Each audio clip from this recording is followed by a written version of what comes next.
CICC may babala sa mga nag-endorso ng illegal na online gambling. Ang mga nag-endorso maaaring sampahan ng kasong administratibo lalo na't hindi naman lisensyado na mag-operate ng online casino o games. Si Rod Lagusad sa sentro ng balita. Kasunod ng pagkalampag ng Cybercrime Investigation and Coordinating Center sa mga content creators o social media influencers na nag-eendorso ng illegal online gambling. Ayon kay CICC Deputy Executive Director Assistant Secretary Renato Paraiso, may una ng batch na masasampulan ng ahensya. This coming days may masasampulan tayo.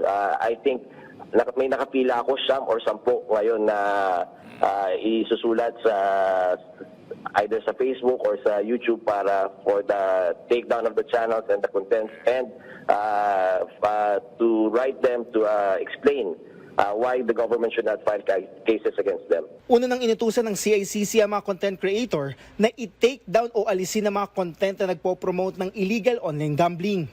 Bahagi ito ng pinaigting ng kampanya ng pamahalaan sa pagbuwag sa talamak na operasyon ng illegal online gambling sa bansa.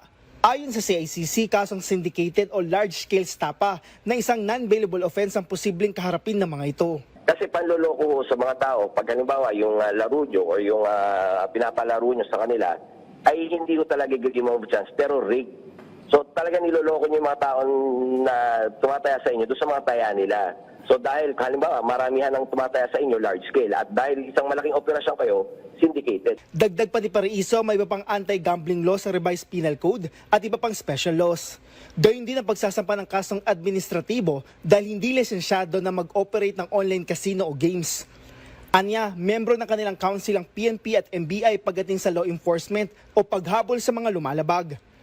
Aminado ang CICC na hindi kaya ng isang bagsakan kaya kasama sa kanilang estratehiya ay ang pag-target sa malalaking operasyon. Gamit din ng ahensya ang SIM card registration law para matukoy ang pagkakakilanlan ng mga number na ginagamit pantawag o kung saan nagpapataya. Patuloy din ang koordinasyon ng CICC sa mga e-payment platforms. Sila rin gusto linisin yung mga platforms nila of anything and everything illegal. Nangako sila na pag halimbawa nasa proseso at nagkaroon ng subpoena, they would divulge the identities and the details ng mga nakaregister doon sa mga e-payment accounts na yan. Nakatutok niyang CICC dito lalo't napakalaga ng e-payment platforms na ginagamit sa pagpapataya dahil hindi naman gumagamit ang mga ito ng bangko. Rod Lagusad para sa Pambansang TV sa Bagong Pilipinas.